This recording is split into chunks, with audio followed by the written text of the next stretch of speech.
There have been people that have said they walked away from a BPM, business presentation meeting, as you guys call it, and they've said, well, I really feel like I've been hard sold. A WFG must be a hard sell culture. And then some of those people write that on the internet. How do you address that with people? I got that a lot. Early on, I got that, and I would, when someone was excited, I want them to sign on the dotted line.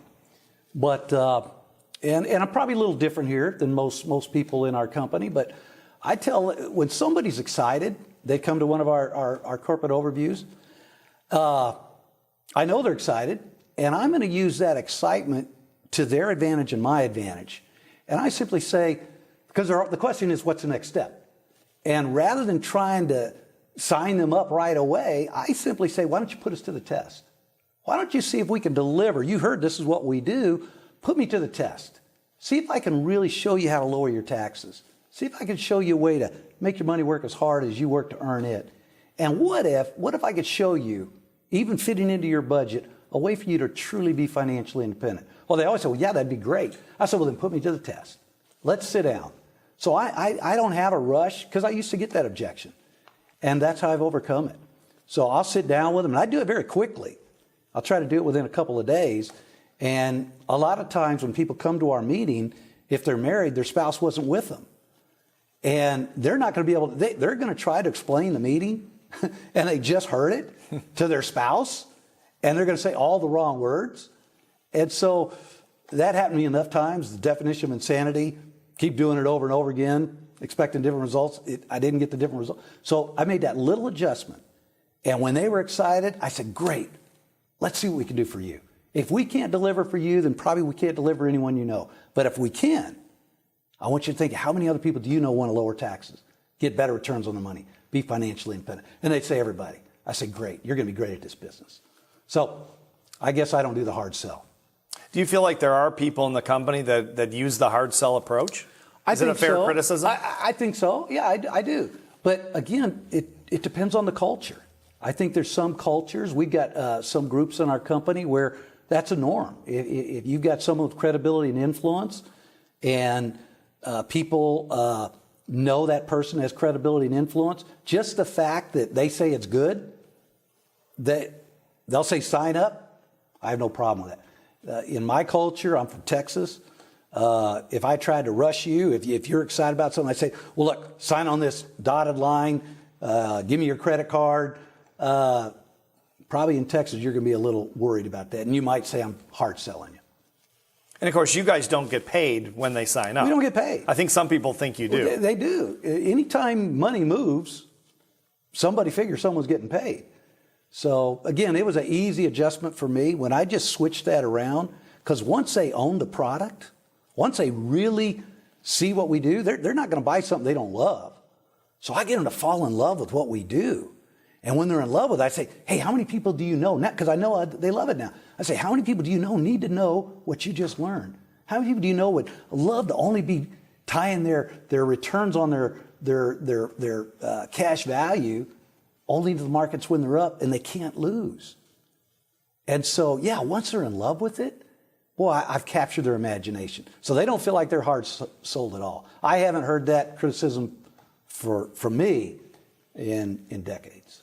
Some of the critics say that if someone wants to go into sell life insurance, if they want to become a life insurance salesperson, they shouldn't choose WFG because the commissions they get initially are much lower than if they went to a traditional company. Yeah. So how do you address someone who says, well, I want to sell life insurance and WFG's commissions initially are much lower. Why would I choose WFG? First of all, you think about it, Steve, who wants to sell life insurance? Throw up, right? I mean, my gosh, when I was a little kid, I played Army man, astronaut, fireman. I never grabbed my dad's briefcase and played insurance man. So, yeah, first of all, I think that's a... There's no action figures for it. Yeah, right? Yeah. I just didn't see that, but that was the last thing I wanted to do. But let me address contract, because that does come up. And people will say, well, look, I got a higher contract. I can go to XYZ, and they're going to give me a much, much higher contract than you're talking to me, or I don't have to start at the entry level. Man, you got to give me a higher deal. I just simply, the way I respond is, I tell them I can't even calculate my contract. And they go, what do you mean? I says, I can't. Because ours is a multiplier. the other companies can offer higher contracts because that's all you're ever going to get. Here, I'm able to get to a contract, our top contract, our SMD position, but here I'm able to now share the same opportunity that someone shared with me, and when they get the top contract, which, yeah, maybe it's less than the industry out there, but when they get that contract, I now get a percentage off of them. And it doesn't come out of their pocket. It's so, for example, let's say I get a 10% spread, using real estate terms. You know, I'm a broker. Can you explain to the audience what that means? Yeah, rather, I was saying nasty words, you know, override. So I don't use the word override. I use the word spread. I want to use real estate lingo because I haven't heard anybody say real estate's a pyramid. But you got brokers there and you got agents. So sure. Let's say I'm a super broker and I've now produced other brokers, but in the real estate world, that typically doesn't happen. If you're one of my top agents, the only way you're going to advance yourself is you've got to become a broker. Well, I just trained my competition. I've taught you everything you know, and you leave. You may even take some of my agents with you, and after a while, you get tired of doing it. But here, I have an incentive to get you to our brokerage position, and that incentive is that now, it's not going to come out of your pocket. Let's say, just for purposes right now, that I'm going to get 10% off your brokerage team. Well, if I got 10 of you that I've now produced, which I've done, that's 10 times 10. That's a 100% contract. And then you add that to my personal contract. So I've now got over 100 SMDs in my organization. I can't calculate what my contract is. I just know every time we give a cycle, and in my case, I'm very fortunate because we have Puerto Rico. Puerto Rico pays 2 cycles a week. The U.S. pays 2 cycles a week. All I know is I get 4 cycles. They're all big. And I didn't sell anything. I don't even know Spanish. And I make a lot of money from Puerto Rico. So, yeah, there's no comparison. Here you can duplicate yourself. And we just got to explain it to people. What's been the biggest obstacle you've had in building the business? You know, when we started the company, World Financial Group, everything changed. The obstacles, they went out the window. I think where people have the biggest challenge is they go out and tell people how much money they're going to make, and they're so excited about that, but they're not making any money yet. And remember I was talking about the importance of skills and knowledge. You can take someone that's so excited, and most people that join us are very excited, and they're going out there, but because they don't have any experience, the skills and knowledge, they're saying all the wrong things. You could be the most excited person out there, but you're just an excited idiot, okay? So you got to know what you're saying. And in my case, I started making money right away. This business, in fact, I told the founder of our company, I said, I don't want to recruit anybody. I did that for 10 years. You know, it's hard to sell a dream when you're living a nightmare. And that's what I felt I was doing. Because even in the back of my own mind, I thought, man, I wouldn't join me either. Nothing's happened for me in 10 years. So the reason it was such a game changer for me and why I didn't have any challenges with our company, because I made money that first month. So I would tell everybody, hey, look, work with people that are experienced, people that you know can go out there and close, you know, the business, sell the dream. And we're the perfect bit. We're that model. We don't throw you out there all by yourself. We've got that built into our system, so use it. And I tell everybody, you're not going to have any problem getting people to want to join you if you're making money. But be the example first. I can't stress that enough. What was the emotional low point in your journey since WFG? Yeah. You know, it hurts when somebody becomes a part of your team. You know, we're family. It's not just business. You know, you eat together. You sometimes sleep together. 4 people in a room to try to keep costs down. And you know, you sold them the dream and they bought it. But the low point for me is when they lose the vision. You know, they didn't give themselves enough time, and you know how much you invested in them. And I don't think you ever get over that. So to me, that would be the low point. Early on, we didn't have hardly any of the companies that we have today. And there would be some snafus with, I don't know what all it was, but I know we went almost 3 months without getting paid. And so that's pretty tough when they say, hey, just hang in there, we'll get it fixed. And you're submitting business, not getting paid. I remember that was a real tough time. Lost a lot of people then. But I'd say the low point was I had 6 of my $100,000 earners, and most of them were in the same office with me. And I came into the office on Monday, and they were gone. They had cleared out the office. Wow. So we had a big lease. It was a lot of money, and it was just me and my associate, Zeke Zielinski. And that was a low point. Why did they leave? You know, the old grass is greener on the other side. And they were told that higher contract. And sadly, I'm not exaggerating now, most of them aren't in the business. And I had a guy actually make $1 million a year also. First guy on my team that made $1 million. And saw him a couple years ago. Came into my office, and I took him into my... and he left after making $1 million a year. Yeah, because he heard that, Wow. hey, why are you leaving so much money on the table? You come with us, you're going to make way more. So he did, and didn't pan out. He's already switched broker-dealers 2 or 3 times. But I brought him into my meeting room, and I have all these portraits of all my $100,000 earners. And I just started pointing out how many of them would have been on his team. And I think you interviewed James Schwartz. James Schwartz would have been on his team. Wow. But when he left, James Schwartz guy. didn't exist. And I just showed him all those ring earners. And he said, Deron, that was the biggest mistake I ever made. Because he thought, again, it was all about contract. And he forgot that here was a chance to sell the dream. And I remember telling him, I said, if you leave, you're not really a builder, you're not selling the dream, but you've got some good people that are on your team, they're not leaving. And I told him, I lose one, but there's like 3 that are going to come direct to me. And from that, gosh, a bunch of leaders have come. So yeah, that was the low point, losing that many people. How do you respond to people that say, well, if I get in this business, they're sort of in where you were back in 1981 when you first saw the concept, and they say, well, I don't have any credibility. As you mentioned, you work at a convenience store, something like that. Maybe they don't have a college degree or maybe even not a high school diploma. What do you say to people that say, well, yeah, you're Deron Ferrell. I mean, you're a big success in this company, one of the most successful people this company's ever had. But, I work at a convenience store, I'm a fireman, or I'm a policeman, or I don't have that kind of financial. You're making big money. I don't make any money.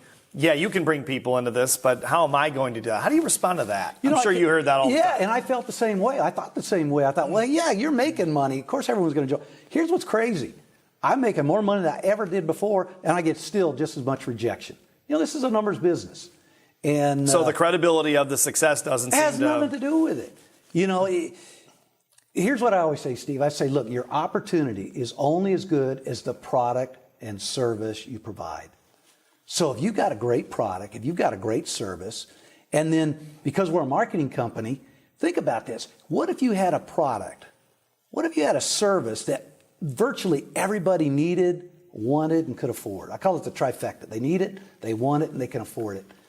Well, first of all, I don't know of many industries that you could even think that way. But I thought I want to market to as many people as possible. And I told you that insurance, throw up. But I thought, what if I talk to people that I know I haven't met anyone that doesn't want to be financially independent. I haven't met anybody that wouldn't like to lower their taxes. And if you're working and you're saving money, you want your money to work hard for you too. So that's what I do. So who's going to say no to that? So just play the numbers, read the books, go to the seminars, get your skills and knowledge up. I'm just telling you, I spent more time in one semester at college. I did go to college, just dropped out. But I spent more time learning stuff that I've totally forgotten now. And you just apply, the information, the knowledge that's available here and treat it seriously. Doesn't matter what background you come from. I always say I'm probably the worst recruit there was ever in this business. And I'll compete with anybody. Because like I said, motorcycle, no checking account. Long term, that didn't turn out to be true. But that's the story. It doesn't matter where you come from. And that's our before and after that I was talking about. Man, we got too many examples of people that think that way. Because if I thought, hey, I'm a dropout, convenience store clerk, waiter, Elvis impersonator, no. I knew it's not the person I am, it's the person I was going to become. And if they'll come here with that attitude that they're willing to change, no problem. What's been your greatest joy in the business? Oh man, seeing people have success. Gosh, I mean, everyone that gets their watch, the $50,000, that changes people's lives. You know, I think what the household income in America is maybe around that number, 50,000. And if they want to move up, they want to get in the top 25. I think that's around 90,000 a year. Well, now that's getting some rare air. Not many families make 90. I think to get in the top 10%, it's like 140. 5%, I think, if I remember correctly, 190. But if you want to be in the top 1%, which I did, I think that's around $380,000, $400,000 a year. Right. Where else are you going to do that? You can't do that working for somebody else. And so I've had people that came here with virtually nothing, just big dreams like all of us do, and they get the $500,000 ring, the $250,000 ring, the $100,000.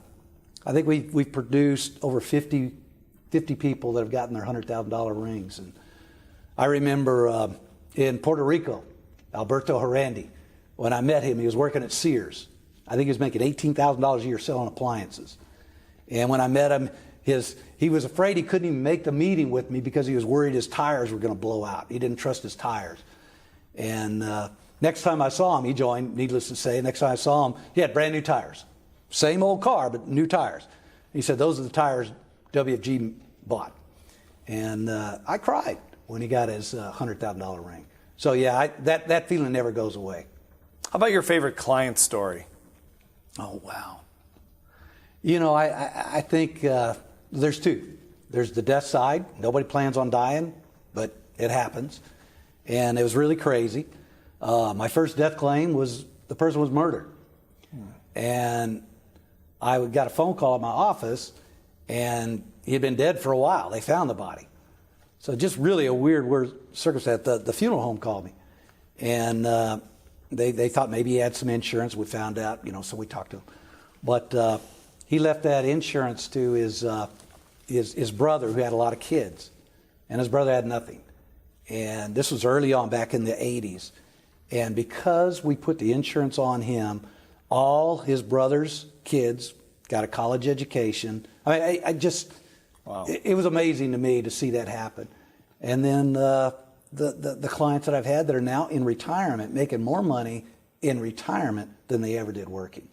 So there's so many multiple ones there that can't pick an individual one. But yeah, that's the most rewarding. Just the people that can now retire with the dreams they told me they wanted, they're actually living them. How about your favorite rags to riches story? Of all the stories in WFG, all the rags to riches stories you guys have, what's your favorite? I'm prejudiced. It's just mine. You know, I look back. I struggled so long, and when I go all around the country telling my story, and people will come up to me and say, Deron, I'm so glad to hear your story, because most people that we have come in and talk to us, the reason they were invited in because they did so well so quickly. Sure. And Deron, I relate to you. Because I've been here 5 years, I've been here 6 years, hasn't happened for me yet. And Deron, when you said you've been here 10 years and you read the books, I mean, I never missed a meeting, Steve. You know, you're going to hear from every leader, we don't miss meetings. Right. And we're talking about weekly meetings, quarterly, annual meeting. I've never missed one. And I'm going on over 30 years. So when they hear that story that I say, look, I kept going. And even though I said this is the year I was going to make it and it didn't happen, I remember telling my wife, Debbie, I said, Debbie, there was just one year I said, we're going to Hawaii. She was working at a law firm, and I said, you just tell them these are the dates. I knew the dates we were going. You just clear the schedule right now. Make sure you got that vacation time. And she did it. And comes close to that Hawaii time. I kind of forgot about it. I already knew I wasn't going to win it. But she'd already requested that time off. And she goes into her, right around closing time on Friday, they said, Debbie, come into the conference room. So Debbie went to the conference, and they had decorated with all these Hawaii decorations. And they put a lei around her neck. Said, we're so excited you're going on vacation, going to Hawaii. I didn't win Hawaii. And so those stories, I lived them. And I know there's a lot of people in our company that are at that point right now. And I just want to tell them, look, don't give up on your dreams. The separator between you and your dreams is that skills and knowledge. Keep that right attitude. Don't put a time limit on your success. We had to explain that one that night, I guess, huh? Yeah, that's oh a rough boy, one. That was a tough one. Never forget. That's why I vowed I'm never going to miss a Hawaii. So I've made up for it. Yeah, you Steve. definitely, yeah. I'm sure you paid a price on that one, right? Yeah. What do you think is the most misunderstood aspect of World Financial Group? You know, that you hear of these success stories. You know, I talked about how many every month ring earners we produce. You know, every month. I just saw a new $750,000 earner up in Canada, and we've got people making $4 or $5 million a year. You know, some people making $1 million a month, and people hear those stories, and I think they can't even relate to it. And it's true. It really is true. And you just gotta get here and be a part of us. You'll find out we're real. It's not fake. And this isn't one of those fake it till you make it. There really are people that have come from where you have, and this is delivered. So that's the biggest misconception. It just sounds too good to be true, and we've all been programmed. If it sounds too good to be true, then, you know, it can't be true. But it really is. What's the best advice you could give to someone? You've been doing this for a long time.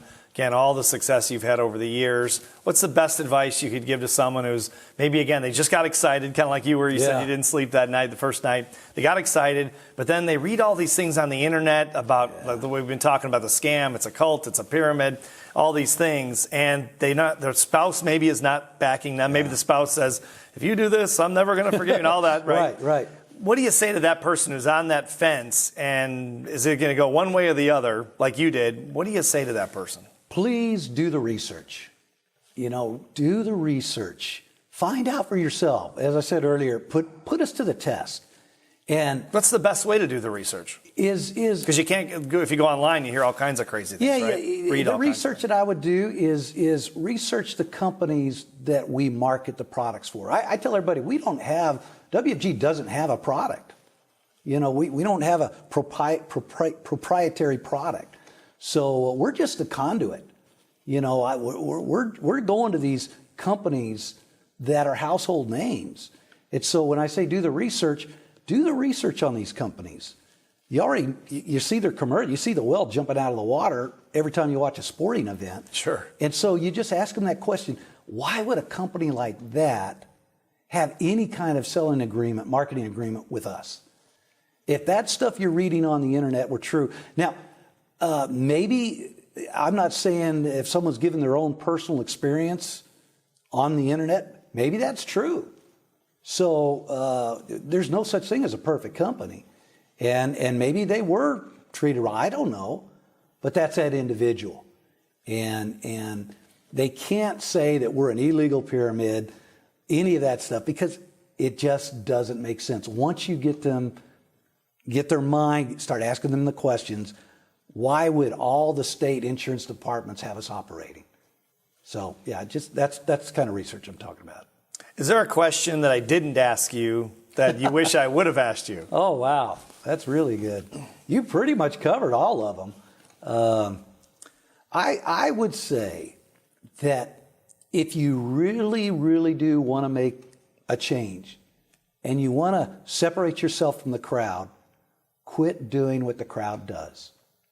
And here you can do that.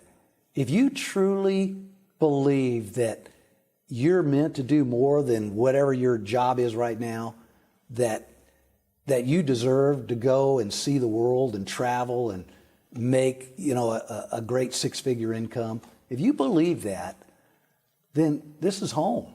This is your chance. We got too many examples.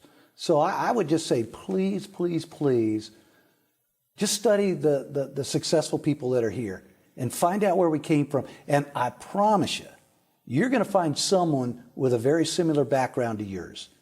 There's some people you're not going to relate to at all. Some cultures you're not going to relate to at all. But give yourself time. And that's the research I want you to do. Research the successful people here. Find out their story. We'll be glad to tell you. We do conference calls all the time. We travel all over. We're out there, and we'll take the call. And so if somebody wants to call me, I'm easy to get in touch with.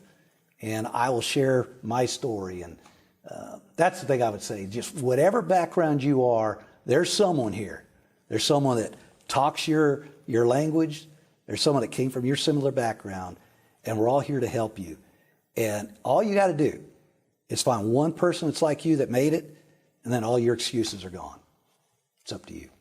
Deron, thanks so much for coming. We appreciate it. Steve, thank you. Appreciate it. It was an honor. And thank you for watching. So for Deron Ferrell, I'm Steve Siebold. See you next time.